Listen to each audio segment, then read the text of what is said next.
বৃহস্পতিবার ভোরের আলো ফোটার সাথে সাথে শুরু হবে ভারতের লোকসভা নির্বাচনের ষষ্ঠ ধাপের ভোট গ্রহণ। স্থানীয় সময় সকাল 7টায় শুরু হওয়া এ ভোট চলবে সন্ধ্যা 6টা পর্যন্ত। এ পর্বে ভোট অনুষ্ঠিত হবে 6টি রাজ্য এবং 2টি কেন্দ্রশাসিত অঞ্চলের 58টি আসনে।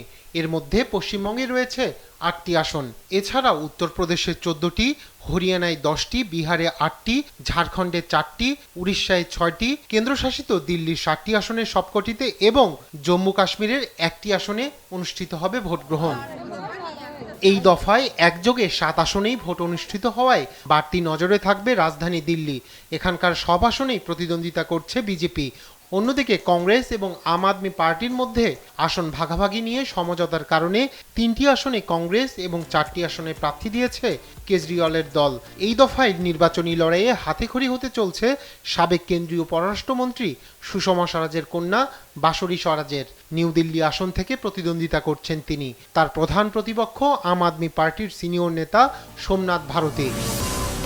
এ দফায় পশ্চিমবঙ্গের 8 আসনে হবে ভোট। লড়বেন একাধিক তারকা প্রার্থী। মুখ্যমন্ত্রী মমতা বন্দ্যোপাধ্যায়ের তৃণমূল কংগ্রেসের হয়ে নির্বাচন করছে দেব, আর ভারতীয় জনতা পার্টির টিকিটে দেবের প্রতিদ্বন্দ্বিতা করছেন আরেক অভিনেতা ও খড়গপুরের বিজেপি বিধায়ক হিরণ চট্টোপাধ্যায়। এছাড়াও লড়বেন জুন মালিয়া ও অগ্নিমিত্রা পালের মতো তারকা প্রার্থী।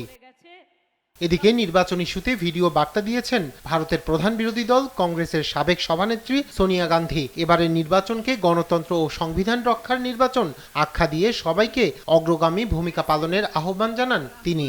मैं आपसे अपील करती हूं कि कांग्रेस और इंडिया गठबंधन के उम्मीदवारों को दिल्ली की 7 सीटों पर भारी मतों से विजयी बनाइए।